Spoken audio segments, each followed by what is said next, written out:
And thanks for staying with us here on Breakfast Central on News Central. Time for us to go straight into the front pages. And the phone line definitely will be there on the screen, where you can actually exercise your right by sharing your thoughts with us here on News Central. We do have our guest who will be joining us to analyze what the papers are saying this morning, and we'll be taking a look at a few of the papers. We do have a journalist and, of course, public affairs analyst, Habeeb Aruna, joins us here. Thank you so much and good morning. Morning. Great, great. Well, let's start off with our very first paper and go straight into it. Let's start off with Daily Independent. That's our first paper for today. And on the front page of that paper, Senate asks Wike to stop further demolitions in FCT, a conversation we've had at length, moves to probe allegations of land grabbing, other petitions. Wike blows hot, says he won't be swayed by blackmail, even if heaven falls, he says. And he says it's good heaven should fall. So that, anyway. INEC plans broader voter identity options to enhance electoral efficiency. NAFDAC alerts on harmful deacons, amoxicillin capsules in circulation. Nigerians, you might want to take a look at that story so you're careful on the kind of drug you're giving or you're buying, especially for your health. Kano Governor sacks Chief of Staff, drops SSG, reshuffles cabinet. Federal government issued 6 Sukuk bonds worth 1.1 trillion naira to finance 124 roads. Please take note, it's been offered. Let's see if the roads would be taken care of. Tinubu presents 47.9 trillion naira 2025 budget to NAS on Tuesday. Tampering with LG funds, impeachable offense. AGF warns governors. I can't wait to see one governor who's been impeached. But let's see. 36 governors finally endorsed state police creation to address insecurity. That's all I'm taking on Daily Independent. Over to you, Olive. Now let's look at the first newspaper. Let heaven fall. We won't stop. Wike defends Abuja demolitions. I can imagine him saying, let heaven fall. We won't stop. Senate to probe FCT actions. Summons minister over widespread outcry. Double the cost, double the questions. Obaseki faces 8 billion naira inflation allegation. Governor Yusuf reshuffles cabinet, abolishes chief of staff position. Military retires over 600 officers. Another Labour Party rep joins APC. Opposition demands seat declared vacant. Festive season, IGP orders nationwide police deployment to curb crimes. Donald Trump named Time Magazine's Person of the Year 2024. Interesting. Tinubu to present 2025 budget to National Assembly on the 17th of December. PVCs may go. INEC proposal stirs fear of polling chaos. All right, let's get into the conversation, and if we have time, we'll take more papers. Let's start off with the Abuja demolitions. Some people have called him the demolition agent. But the Senate has ordered Wike to stop the demolitions. They've set up a panel to investigate into the claims. There are people who claim that, these demolitions are illegal and that, they're being forcefully evicted from their property where they've rightfully paid for. One of them is Chief Rita Lori. Exactly. So talk to us about your thoughts regarding the demolitions, the legality or illegality of same, and the Senate's, involvement. You see, Wike is a man that likes to dwell on controversy.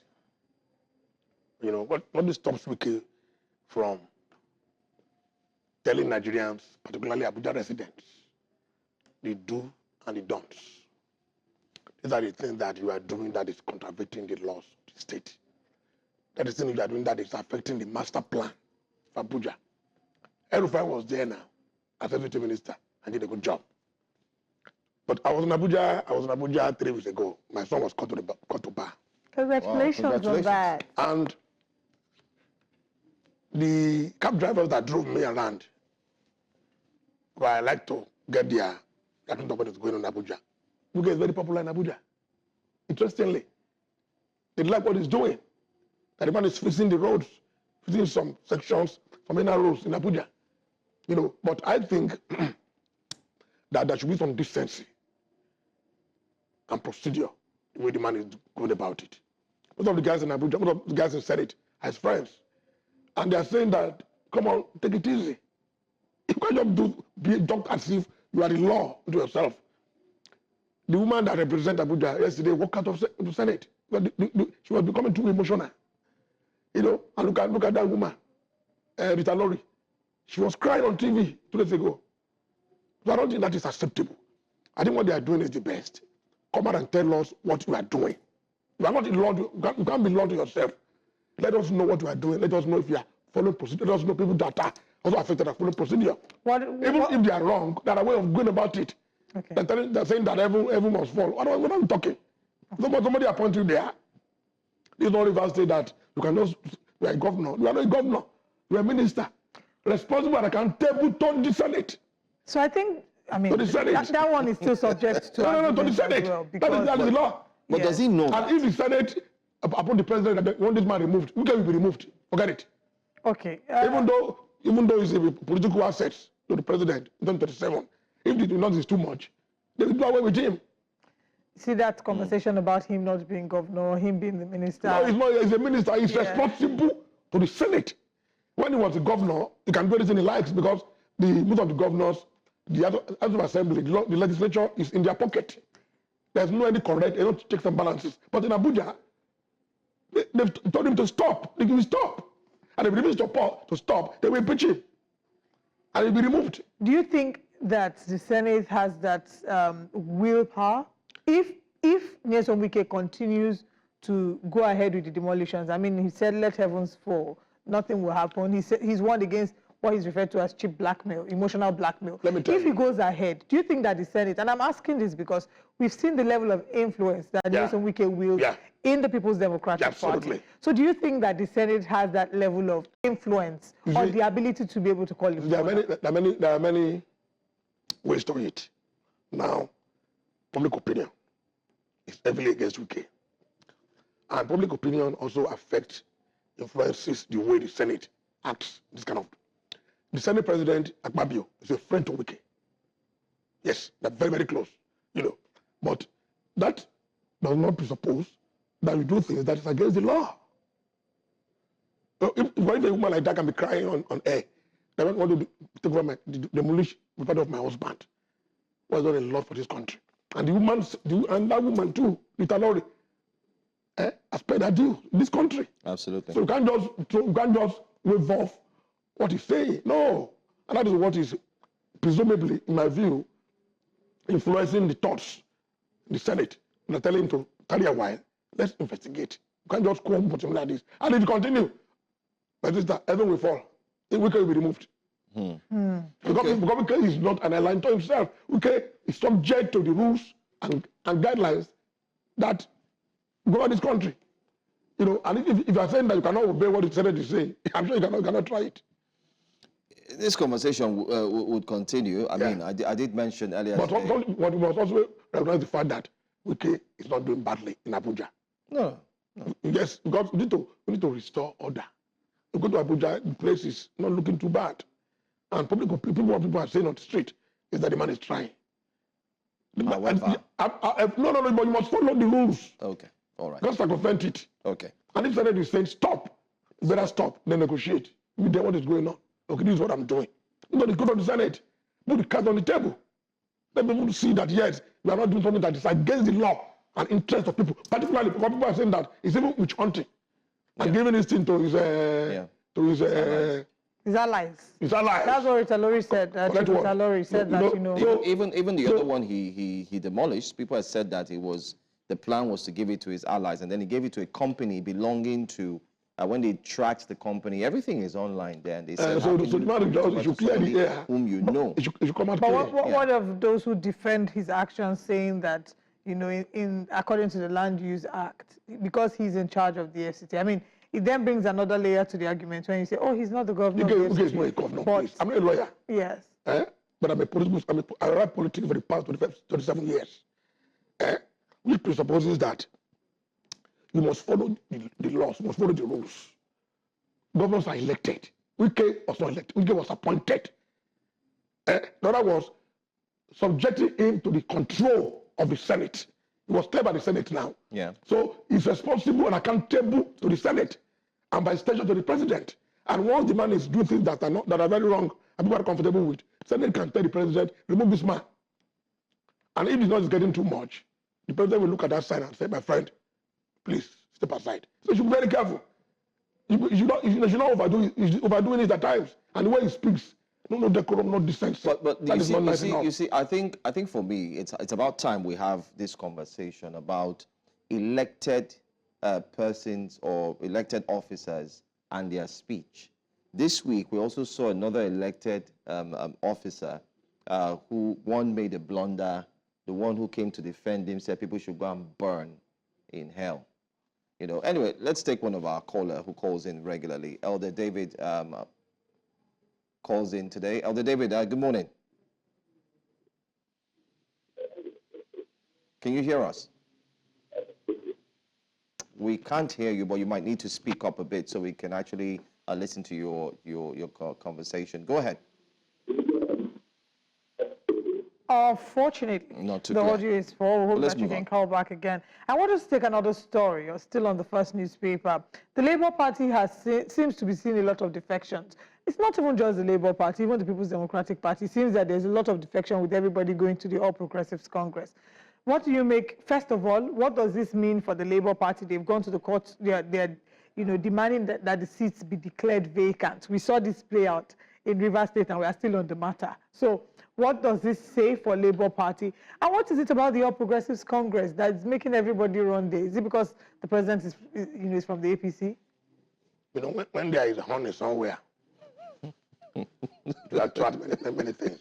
You know, and it's also the unprincipled nature of our politics. Many people that came into office were elected on the popularity of Peter Obi. They are not dumping him. Well, we are now getting closer and closer to 2027. And they know that the real problem in getting elected, they remain in that party. You know, so it's lack of ideology. And I was saying, I think I said it here the last time I came here, that we don't have real ideology in Nigeria. The people will say, now, these are the set of principles that is guiding me from remaining in this party, or from moving from one party A to party B. You know, what is they saying? Why they leaving the party? They're telling you that Labour Party, they are facing leadership crisis. So they can no longer stay in the fold of that party. Is there any crisis in the Labour Party? It's been sorted. It's been sorted. Bure has been, and you see, it's unfortunately too, the ruling party is also happy to bring them in, you know. But the legality otherwise is the problem. And yesterday there was a celebration in the Senate. You know, while one of the members of Labour Party defected, and everybody was celebrating. But while celebration was ongoing, some members of the Senate were not happy with that defection because they warned that it is illegal. It is unconstitutional for you to just declare that you've changed and moved. But we've seen people disrespect these laws and they just move, citing. I mean, like Olive rightly said, the case of Rivers State. But the law is a thin line. A thin line. They tell you readily that there was crisis in the Labour Party. There was. But it hasn't been resolved. Then there are other things to it. The second leg of it is that Peter Obi is not helping matters. Is what? Peter Obi is not helping matters at all. Why? You know, in what way? He's a man that when I was reporting politics, I met him when he was governor, you know, went there for dinner, and he was the one serving us, the comment house, when he was governor. Even when he was in Lagos, they came for an event one day, and it was late. And I was complaining that, because I was the head of the news editors there, and I was complaining, he said, can I speak to your wife? That's Peter Obi for you. I spoke to my wife. At around 12:30, I don't worry, the man is coming back home soon. You know, so these are, I know, that's why I tell people that that is his life. That's his way of life. Complete gentleman and nice guy. So is it that his niceness is not working? But he's not being able to hold the coalition of people that are the real obedient. People believe in him, you know, but you need to hold it. If he's able to hold it, they come for those guys to leave him. As they leave him, they know that their political career will be in jeopardy. But because of he's not even able to provide that leadership, effective leadership for that matter, the dynamism has not been there because everything is dynamic.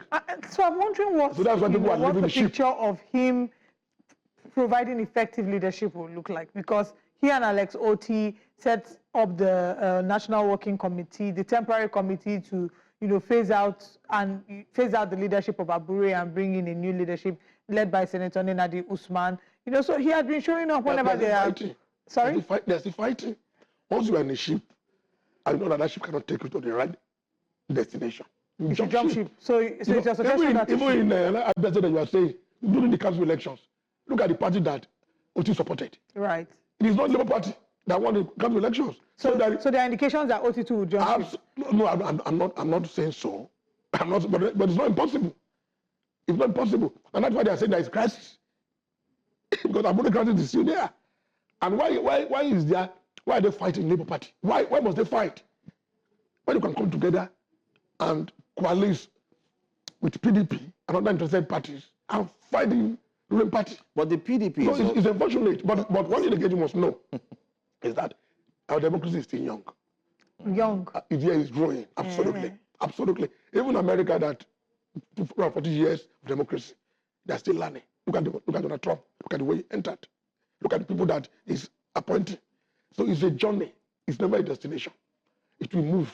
You get there. So you can't grow in a day.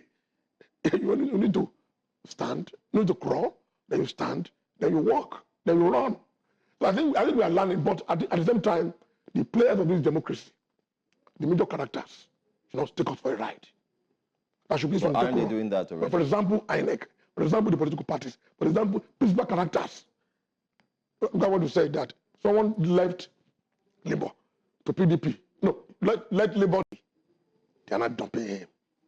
Well, we are now getting closer and closer to 2027. And they know that they have a problem in getting elected. They remain in that party. So it's lack of ideology. And I was saying, I think I said it here the last time I came here, that we don't have real ideology in Nigeria. The people will say, now, these are the set of principles that is guiding me from remaining in this party, or from moving from one party A to party B. What is they say? What are they leaving the party? They're telling you that Labour Party, they are facing leadership crisis. So they can no longer stay in the fold of that party. Is there any crisis in the Labour Party? It's been sorted. It's been sorted. Bure has been, and you see, it's unfortunately too, the ruling party is also happy to bring them in. But the legality otherwise is the problem. And yesterday there was a celebration in the Senate. While one of the members of Labour Party defected, and everybody was celebrating. But while celebration was ongoing, some members of the Senate were not happy with that defection because they warned that it is illegal. It is unconstitutional for you to just declare that you've changed and moved. But we've seen people disrespect these laws and they just move, citing. Like Olive rightly said, the case of River State. But the law is a thin line. A thin line. They tell you readily that there was crisis in the Labour Party. There was. But it hasn't been resolved. Then there are other things to it. The second leg of it is that Peter Obi is not helping matters. Is what? Peter Obi is not helping matters at all. Why? He's a man that when I was reporting politics, I met him when he was governor. Went there for dinner, and he was the one serving us in the comment house when he was governor. Even when he was in Lagos, they came for an event one day, and it was late. And I was complaining that because I was the head of the news editors there. And I was complaining. He said, "Can I speak to your wife? That's Peter for you." I spoke to my wife at around 12:30. Don't worry, the man is coming back home soon. So these are, I know. That's why I tell people that is his life. That's his way of life. Complete gentleman and nice guy. So is it that his niceness is not working? But he's not being able to hold the coalition of people that are the real obedient. People believe in him, but you need to hold it. If he's able to hold it, they come for those guys to leave him. As they leave him, they know that their political career will be in jeopardy. But because of he's not even able to provide that leadership, effective leadership for that matter, the dynamism has not been there because everything is dynamic. So I'm wondering what the picture of him providing effective leadership will look like, because he and Alex Oti set up the National Working Committee, the temporary committee to, phase out the leadership of Abure and bring in a new leadership led by Senator Nenadi Usman. So he had been showing up whenever they are. Sorry? There's the fighting. Once you are in a ship, I know that ship cannot take you to the right destination. You jump ship. So it's a suggestion that even in Abuja that you are saying, during the council elections, look at the party that Oti supported. Right. It is not the Labour Party that won the council elections. So there are indications that Oti will jump ship. No, I'm not saying so. But it's not impossible. It's not impossible. And that's why they are saying there is crisis. Because Abuja crisis is still there. And why is there? Why are they fighting Labour Party? Why must they fight?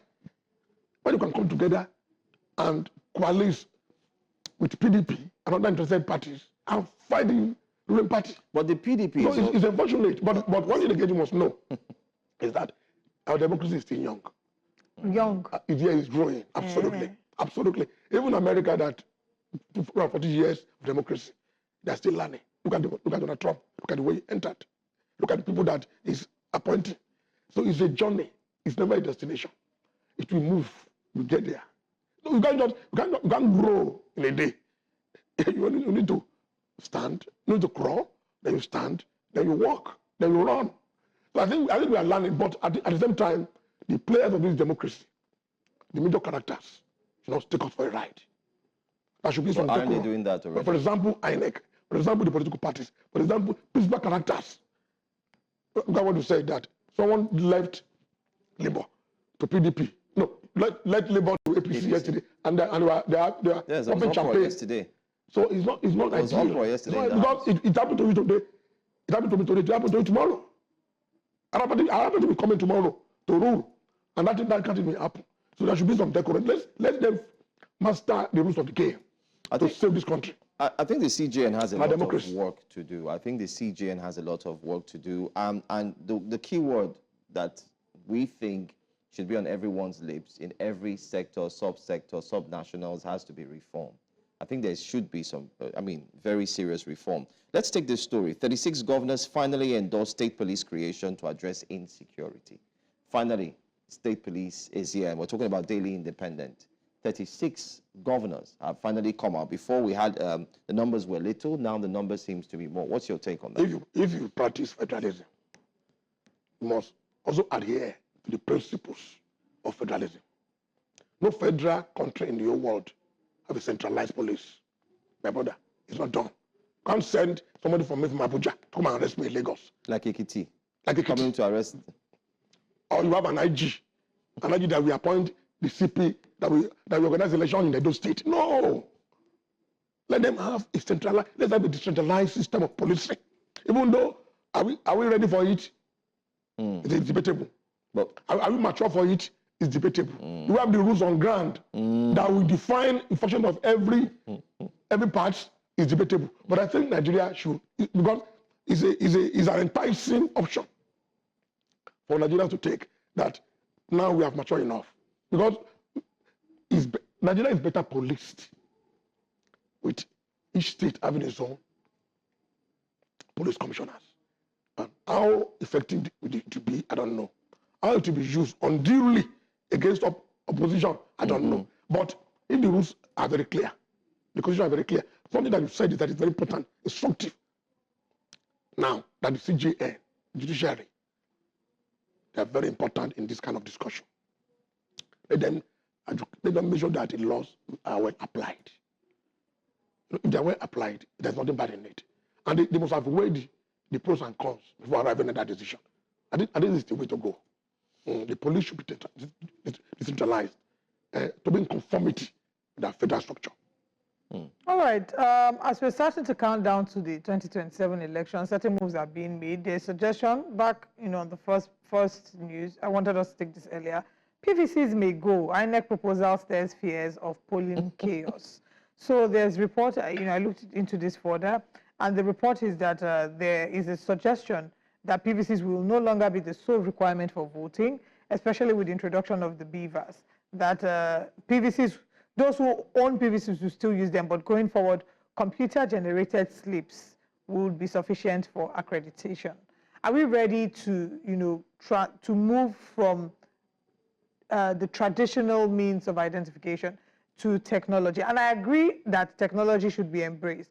But the worry that a number of people would express would be the fact that we saw how there were certain, inconsistencies with beavers and the explanations that were given. So do you think that we're completely ready to switch Fantastic question. You see, I'm not particularly impressed with the operation of INEC over the years. I believe, look at what happened in Ghana. Ghana did not wait for INEC to organize the press conference and by announcing results. Ekiti State, so Enugu State, so.